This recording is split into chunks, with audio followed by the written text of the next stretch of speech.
বন্ধুসকল স্বাগতম জনাইছো GKwithNAYANSIR চেনেললৈ। আদিত্য L1 এইবাৰ সূৰ্যৰ দেশলৈ ভাৰত। আজিৰ এই ভিডিঅ'টোত আপোনালোকে দেখিবলৈ পাব সূৰ্য অভিযান কিয় গুৰুত্বপূৰ্ণ, কি অধ্যয়ন কৰিব আদিত্য L1 কি যন্ত্ৰ বা পেলোড আছে আদিত্য L1ত, সৰল ভাষাত ইছৰোৱে প্ৰকাশ কৰা দৃশ্যাংশ সমৃদ্ধ, লগতে আপোনালোকে জিকক এখন কিতাপ পুৰস্কাৰ হিচাপে। আহক ভিডিঅ'টোলৈ আগবাঢ়ো। ভাৰতৰ ইছৰোৱে আদিত্য L1ক কিয় সূৰ্যৰ দিশলৈ পঠিয়ালে তাক জনাৰ আগতে আমি জানিব লাগিব মহাকাশৰ পৰিৱেশ অধ্যয়ন মানুহৰ বাবে কিয় প্ৰয়োজনীয়। ই সূৰ্যক বুজিবলৈ আৰু পৃথিৱীত ইয়াৰ প্ৰভাৱ বুজিবলৈ অতি দৰকাৰী। সূৰ্যই পৃথিৱীৰ সকলো জীৱৰ উৎস আৰু ইয়াৰ কাৰ্যকলাপে আমাৰ গ্ৰহত যথেষ্ট প্ৰভাৱ পেলাব পাৰে। উদাহৰণস্বৰূপে সৌৰশিখা আৰু ক'ৰ'নেল মাছ ইজেকশ্যনে শক্তি গ্ৰিড, যোগাযোগ আৰু নেভিগেশ্যন ব্যৱস্থাত ব্যাঘাত জন্মাব পাৰে। সূৰ্যৰ ওপৰত অধ্যয়ন কৰি আমি এইবোৰ পৰিঘটনা ভালদৰে বুজিব পাৰিম আৰু ইয়াৰ প্ৰভাৱ কম কৰাৰ উপায় উলিয়াব পাৰিম। দ্বিতীয়তে, মহাকাশচাৰী আৰু মহাকাশযানক মহাকাশৰ বিপদৰ পৰা ৰক্ষা কৰিবলৈ সূৰ্যক অধ্যয়ন কৰা নিতান্তই প্ৰয়োজন। মহাকাশ পৰিৱেশ এক শত্ৰুতাপূৰ্ণ স্থান আৰু মহাকাশচাৰী আৰু মহাকাশযান সন্মুখীন হোৱা বিপদৰ বিষয়ে বুজাটো অতি গুৰুত্বপূৰ্ণ। এই বিপদসমূহৰ ভিতৰত বিকিৰণ, মাইক্ৰ'মেটিঅৰাইট আৰু মহাকাশৰ শূন্যতা আদি অন্যতম। মহাকাশ পৰিৱেশৰ বিষয়ে অধ্যয়ন কৰি আমি মহাকাশচাৰীসকলক বিপদৰ পৰা ৰক্ষা কৰিব পাৰোঁ। তৃতীয়তে, মহাকাশ অন্বেষণৰ বাবে নতুন প্ৰযুক্তি বিকশিত কৰিবলৈ মহাকাশ পৰিৱেশৰ অধ্যয়নৰ প্ৰয়োজন।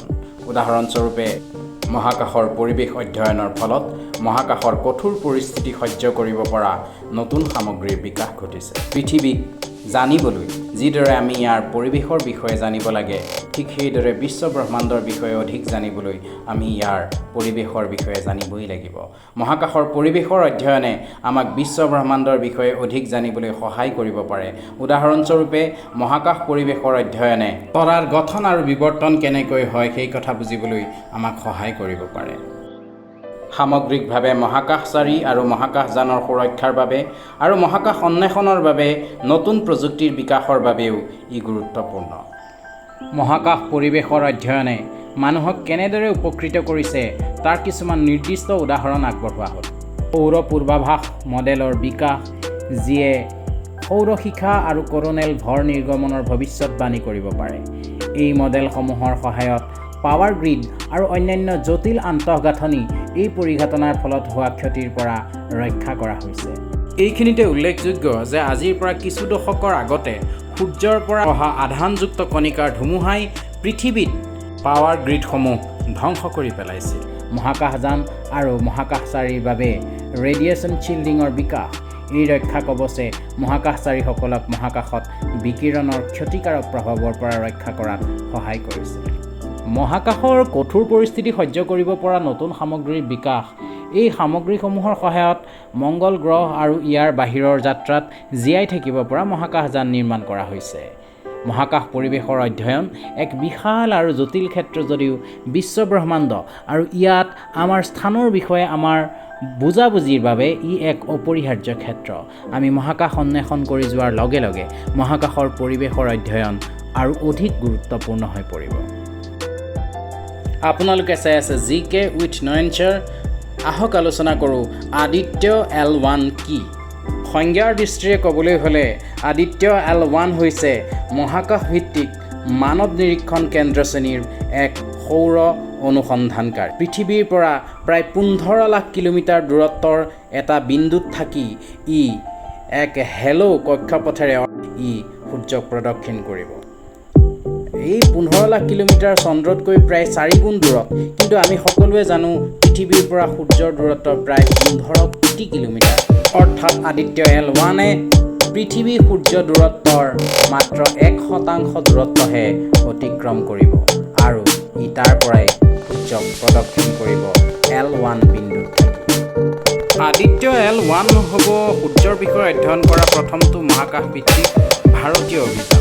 মহাকাশযানখনক পৃথিৱীৰ পৰা প্ৰায় 15 লাখ কিলোমিটাৰ দূৰত্বত থকা সূৰ্য পৃথিৱী ব্যৱস্থাৰ লেগ্ৰেঞ্জ বিন্দু 1 অৰ্থাৎ L1ৰ চাৰিওফালে এটা হেলো কক্ষপথত স্থাপন কৰিব। L1 বিন্দুৰ চাৰিওফালে হেলো কক্ষপথত স্থাপন কৰা উপগ্ৰহৰ প্ৰধান সুবিধাটো হ'ল কোনো ধৰণৰ অকুলেশ্যন বা সূৰ্যগ্ৰহণ নোহোৱাকৈ অৰ্থাৎ বাধা নোহোৱাকৈ সূৰ্যক অবিৰতভাৱে চোৱা। ইয়াৰ দ্বাৰা সৌৰ কাৰ্যকলাপ আৰু মহাকাশৰ বতৰৰ ওপৰত ইয়াৰ প্ৰভাৱ বাস্তৱ সময়ত পৰ্যবেক্ষণ কৰাৰ অধিক সুবিধা লাভ কৰিব। দুটা মহাকাশীয় বস্তু সূৰ্য পৃথিৱীকে আমি ধৰি লওঁ।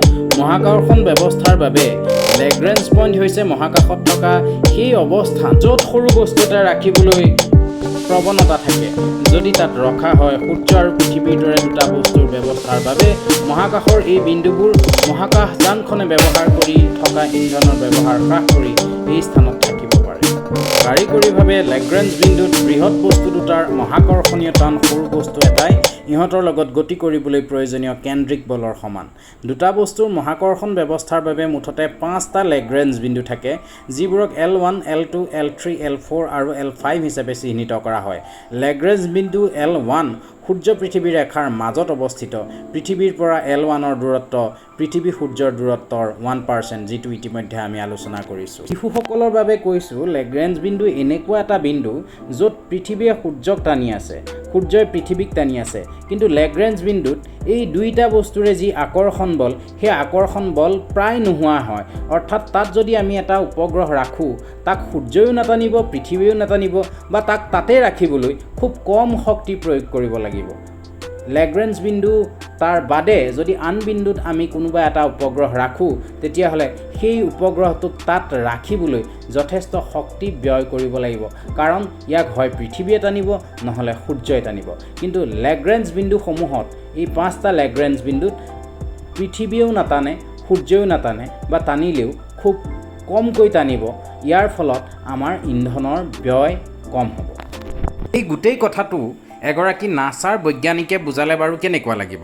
GKwithNAYANSIR লৈ আহিছে, এয়া চাওক নাছাৰ বৈজ্ঞানিকে বুজাইছে লেগ্ৰেঞ্জ পইণ্ট কি। Lagrange points, named after the Italian astronomer who first proposed them, are places in our solar system where the gravitational pull of the planet and the sun and the motion of the orbit combine to create an equilibrium. So it takes very little energy to retain that orbit. যোৱা 2 ছেপ্টেম্বৰৰ পুৱা 11:50 ইতিমধ্যে Aditya L1 successfully launch কৰা হৈছে।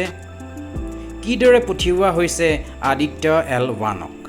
শ্ৰীহৰিকোটাৰ সতীশ ধাৱান মহাকাশ কেন্দ্ৰ sir তাৰ পৰা ইছৰোৰ PSLV XL ৰকেটেৰে উৎক্ষেপণ কৰি ইতিমধ্যে সফলতা লাভ কৰিছে ইছৰোৱে। প্ৰথম অৱস্থাত মহাকাশযানখনক নিম্ন পৃথিৱীৰ কক্ষপথত স্থাপন কৰা হ'ব। ইয়াৰ পাছত কক্ষপথত অধিক উপবৃত্তাকাৰ কৰি তোলা হ'ব আৰু পিছলৈ অনবৰ্ড প্ৰপালচন ব্যৱহাৰ কৰি মহাকাশযানখনক লেগ্ৰেঞ্জ পইণ্ট L1, যাক ইতিমধ্যে আমি আলোচনা কৰিছোঁ, তাৰ ফালে নিক্ষেপ কৰা হ'ব। মহাকাশযানখনে L1 দিশলৈ যোৱাৰ লগে লগে ই পৃথিৱীৰ মহাকৰ্ষণীয় প্ৰভাৱ গোলকৰ পৰা ওলাই আহিব। SOIৰ পৰা ওলাই অহাৰ পাছত ক্ৰুজ পৰ্যায় আৰম্ভ হ'ব আৰু তাৰ পাছত মহাকাশযানখনক L1ৰ চাৰিওফালে থকা বৃহৎ হেলো কক্ষপথত ইনজেকশ্যন কৰা হ'ব। লঞ্চৰ পৰা L1লৈ মুঠ যাত্ৰাৰ সময় আদিত্য L1ৰ বাবে প্ৰায় 4 মাহ লাগিব। আদিত্য L1 মিছনৰ ট্ৰেজেক্টৰী আপোনালোকক দেখুওৱা হৈছে। আহক চাই লওঁ লঞ্চৰ সেই বিশেষ মুহূৰ্তটো। 5, 4, 3, 2, 1, 0. Plus 5 seconds. Lift off normal. P1 tracking. PC tracking. Magnificent lift-off of PSLV C-57 with Aditya L1 on board. Plus 15 seconds. PSLV C-57 का सफल उत्थापन और इसके साथ 20 seconds. प्रथम भारतीय सौर अंतरिक्ष यान निकल चुका है सूर्य के तेज से विज्ञान को प्रकाश करने। Airlift strap on ignited. इसके साथ ही एक और कदम है अंतर्ग्रहीय सफर में भारत की उपस्थिति सिद्ध करने का। आप देख रहे हैं PSLV C-57 प्रथम चरण पूरी तरह सामान्य। The rocket flying forth, following nominal trajectory and developing nominal thrust. The bright fumes against a clear midday sky. Rocket launch is more than just a sight to behold. The roaring sound and the vibrations that we can feel here. Adding to this, the thrill are just amazing. Ground lit and air lit strap-ons. operating together with the first stage S139. Ground lead strap-on separated. Thrust cut off after band 2. चतुर्थ चरण को बंद कर दिया गया है, उसका thrust cut off कर दिया गया है और वह बंद हो चुका है Injection conditions are achieved. और इसकी भी पुष्टि हो चुकी है। 22 सौर मिशनों को नासा, ईसा, Germany Aditya L1 satellite separated. और जिसका इंतजार था वह पल आ चुका है, इसकी पुष्टि कर दी गई है। Aditya L1 Aditya L1 mission accomplished. Handing over to mission director. And we have a confirmation of Aditya L1 separation. The mission has been accomplished. John. PSLV-7 has injected Aditya L1 satellite into the desired intermediate orbit. PSLV-7 Aditya L1 mission is accomplished. Aditya L1 को पूर्ण परिशुद्धता से इसके निर्धारित कक्षा में स्थापित कर दिया गया है। इसके बाद वह अपने आगे की सफर जारी रखेगा L1 पॉइंट के लिए। Do join us for the address by Chairman ISRO Secretary Department of Space Shri S. Somnath. সেয়া আছিল আদিত্য L1ৰ লঞ্চৰ এক অপূৰ্ব ক্ষণ। এতিয়া আহক আলোচনা কৰোঁ সূৰ্য অভিযান কিয় গুৰুত্বপূৰ্ণ। সূৰ্যই বিভিন্ন শক্তিশালী কণা আৰু চুম্বকীয় ক্ষেত্ৰৰ লগতে প্ৰায় সকলো তৰংগ দৈৰ্ঘ্যতে বিকিৰণ বা পোহৰ নিৰ্গত কৰে। পৃথিৱীৰ বায়ুমণ্ডলৰ লগতে ইয়াৰ চুম্বকীয় ক্ষেত্ৰই সুৰক্ষামূলক ঢাল হিচাপে কাম কৰি কণা আৰু ক্ষেত্ৰকে ধৰি কেইবাটাও ক্ষতিকাৰক তৰংগ দৈৰ্ঘ্যৰ বিকিৰণক বাধা দিয়ে। সেইকাৰণে আমি মেৰু অঞ্চলত মেৰু প্ৰভা দেখা পাওঁ। পৃথিৱী পৃষ্ঠত উপনীত সেইবাবে বহুতো কণিকা নহয়।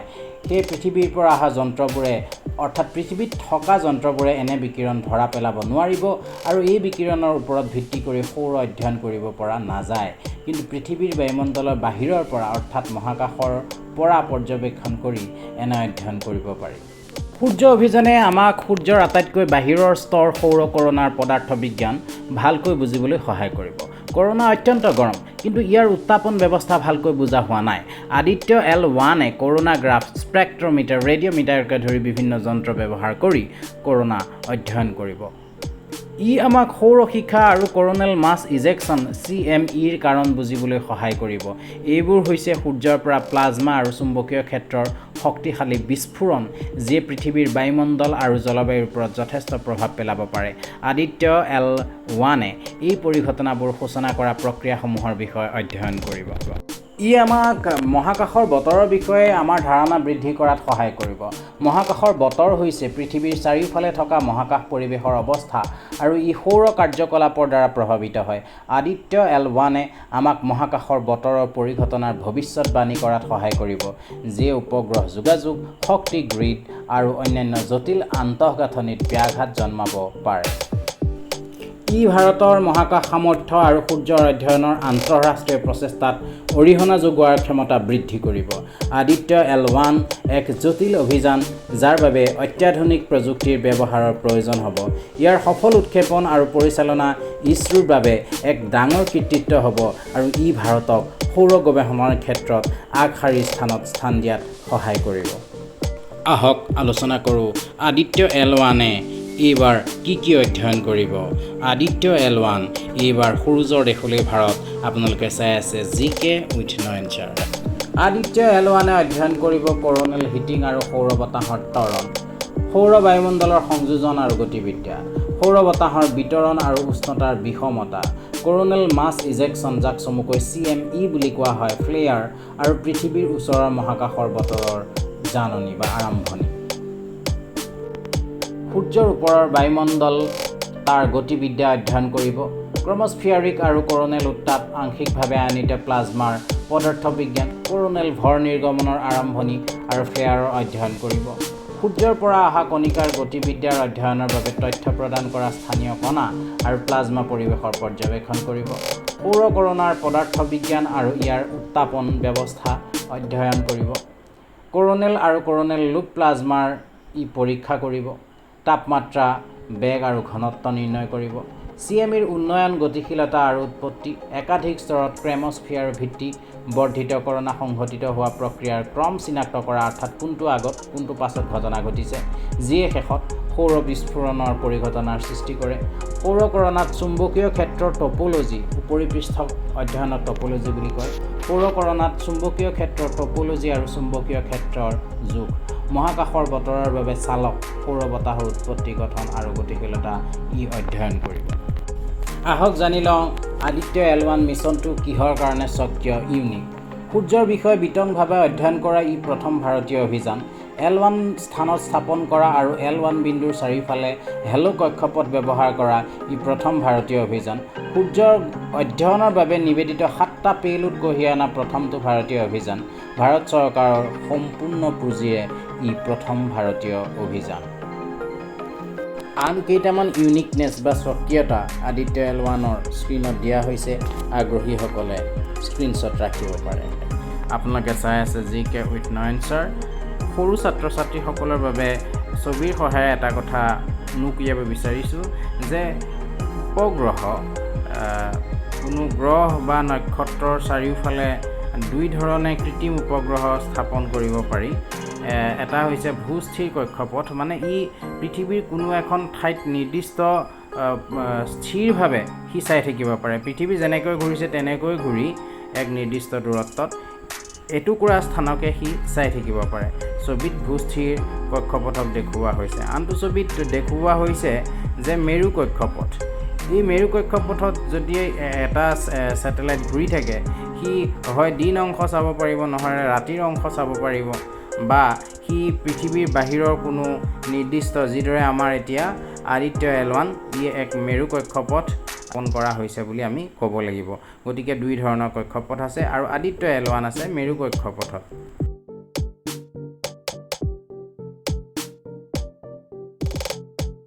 আৰু সেইবাবে ইয়াক পোলাৰ স্যাটেলাইট লঞ্চ ভেহিকল অৰ্থাৎ PSLV-ৰে পঠিওৱা হৈছে স্ক্ৰীনত ভূস্থিৰ কক্ষপথ আৰু মেৰু কক্ষপথৰ পাৰ্থক্য দিয়া আছে আগ্ৰহীসকলে স্ক্ৰীনশ্বট ৰাখিব পাৰে আদিত্য L1 সন্দৰ্ভত GKwithNAYANSIR ভিডিঅ'টোৰ আমি শেষৰ অংশত উপনীত হৈছোঁ আহক আলোচনা কৰোঁ আদিত্য L1ত কি যন্ত্ৰাংশ বা পেলোড আছে মুঠতে 7টা পেলোড আছে এই 7টা পেলোডনো কি আৰু সিহঁতৰ কাৰ্য কি তাক আমি জানিব লাগিব বিশেষকৈ সেই পেলোড কেইটাৰ নাম আমি জানিব লাগিব আৰু তাৰ কাম আমি এইকেইটা জানিলেই প্ৰতিযোগিতামূলক পৰীক্ষাৰ বাবে যথেষ্ট হ'ব আৰু ইয়াত লগতে চিত্ৰসহ আপোনালোকক জনাবলৈ যত্ন কৰা হৈছে আহক আলোচনা কৰোঁ আদিত্য L1ত কি যন্ত্ৰ বা পেলোড আছে আপোনালোকে চাই আছে GKwithNAYANSIR স্ক্ৰীনত 7টা পেলোড আদিত্য L1ৰ দেখুওৱা হৈছে ইছৰোৱে প্ৰকাশ কৰা PDF-ৰ পৰা এই চিত্ৰসমূহ লোৱা হৈছে আৰু আপোনালোকক প্ৰথম কমেণ্ট অংশত এই PDF ইংৰাজী ভাষাত দিয়া হ'ব অসমীয়াকৰণ কৰা হৈছে GKwithNAYANSIR দ্বাৰা প্ৰথমটো পেলোড হৈছে মেগনেটমিটাৰ ই উন্নত ত্ৰি-অক্ষীয় হাই ৰিজলিউশ্যন ডিজিটেল মেগনেটমিটাৰ এই মেগনেটমিটাৰে সূৰ্যৰ চাৰিওফালে থকা চুম্বকীয় ক্ষেত্ৰ জুখিব এই মেগনেটমিটাৰৰ সহায়ত সৌৰ চুম্বকীয় ক্ষেত্ৰৰ গতিশীলতা আৰু সৌৰ শিখা আৰু ক'ৰ'নেল ভৰ নিৰ্গমনৰ সৃষ্টি হোৱা প্ৰক্ৰিয়াসমূহ অধ্যয়ন কৰা হ'ব আহক আমি দ্বিতীয়টো পেলোডৰ বিষয়ে এইখিনিতে আলোচনা কৰোঁ ভিজিবল ইমিশ্যন লাইন ক'ৰ'নাগ্ৰাফ ইয়াক VELC বা VELC বুলি আমি ক'ব পাৰোঁ ই হৈছে দৃশ্যমান নিৰ্গমন line coronagraph visible ইমিশ্যন line coronagraph ভেলছ হৈছে ভাৰতৰ প্ৰথম মহাকাশ সৌৰ অভিযান আদিত্য L1ৰ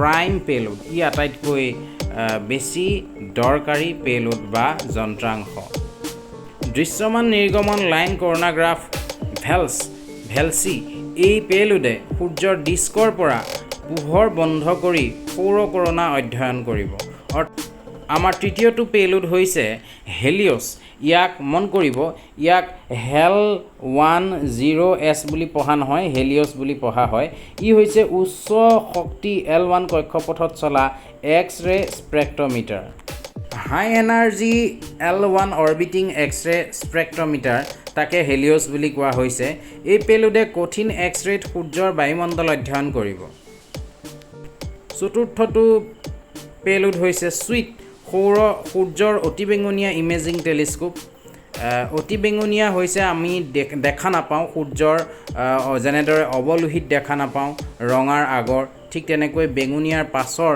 আমি বৰ্ণালী আমি দেখা নাপাওঁ সেই সূৰ্যৰ অতিবেঙুনীয়া ইমেজিং টেলিস্কোপ এই সূৰ্যৰ অতিবেঙুনীয়া ৰশ্মি আমাৰ ওজন স্তৰে বাধা দিয়ে আমি পঢ়ি আহিছোঁ গতিকে তাৰ ওপৰত অধ্যয়ন কৰিব এই পেলোডটোৱে সৌৰ অতিবেঙুনীয়া ইমেজিং টেলিস্কোপ সুইট এই পেলোডে অতিবেঙুনীয়া পোহৰত সূৰ্যৰ বায়ুমণ্ডলৰ ছবি তুলিব এই পোহৰ ক'ৰ'না আৰু ক্ৰমস্ফিয়াৰত থকা গৰম প্লাজমাৰ দ্বাৰা নিৰ্গত হয় এই স্তৰসমূহৰ গতিশীলতা আৰু ইয়াক গৰম কৰা প্ৰক্ৰিয়াসমূহ অধ্যয়ন কৰিবলৈ সুইট ব্যৱহাৰ কৰা হ'ব আমাৰ পঞ্চমটো পেলোড হৈছে সোলেক্স সূৰ্যৰ কম শক্তি এক্স-ৰে স্পেক্ট্ৰমিটাৰ এক্স-ৰেও বিভিন্ন প্ৰকাৰৰ আছে কম শক্তিৰ যি এক্স-ৰে তাক অধ্যয়ন কৰাৰ পঞ্চম পেলোডটো হৈছে সোলেক্স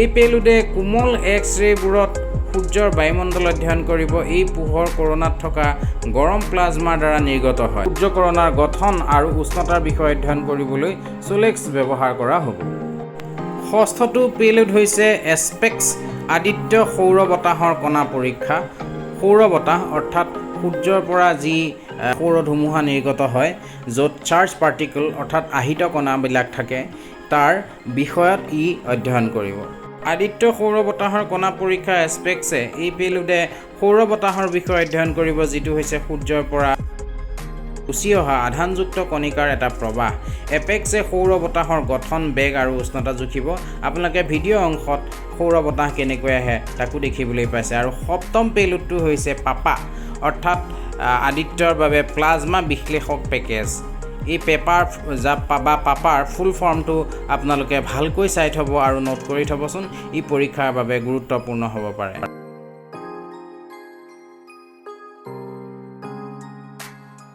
আদিত্যৰ বাবে প্লাজমা বিশ্লেষক পেকেজ অৰ্থাৎ plasma analysing package for Aditya এই পেলোডে L1 বিন্দুৰ চাৰিওফালে প্লাজমা পৰিৱেশ অধ্যয়ন কৰিব পাপাই প্লাজমাৰ ঘনত্ব উষ্ণতা আৰু গঠন জুখিব ইতিমধ্যে আমি 7টা পেলোডৰ বিষয়েও আলোচনা কৰিলোঁ এতিয়া আগবঢ়াব খুজিছোঁ প্ৰতিযোগিতা সন্দৰ্ভত এক ঘোষণা ইতিমধ্যে আগৰ দুটা ভিডিঅ'ত যি প্ৰতিযোগিতা আছিল তাক 5 ছেপ্টেম্বৰলৈকে আমাৰ শেষ তাৰিখ দিয়া আছিল গতিকে সেই একেটাই প্ৰতিযোগিতা থাকিব আপোনালোকে সেই ভিডিঅ' দুটাৰ যিকোনো এটাত কমেণ্ট অংশত লিখিব লাগিব এণ্ট্ৰি আৰু তাৰ পাছত তাত সোধা প্ৰশ্ন দুটাৰ উত্তৰ দিব লাগিব আপোনালোকৰ সুবিধাৰ বাবে প্ৰশ্ন দুটা ইয়াতো আমি অন্তৰ্ভুক্ত কৰিছোঁ তথাপি আপোনালোকে এই ভিডিঅ'টো ভাল পালে লাইক কৰিব শ্বেয়াৰ কৰিব আৰু ছাবস্ক্ৰাইব কৰিব আমাৰ এই চেনেলটো আগবঢ়াইছোঁ স্বৰ্গীয় ঋষেশ্বৰ শইকীয়া সোঁৱৰণি কুইজ 2ৰ প্ৰশ্ন 1 চন্দ্ৰযান 3 উৎক্ষেপণ কৰা ৰকেটটোৰ নাম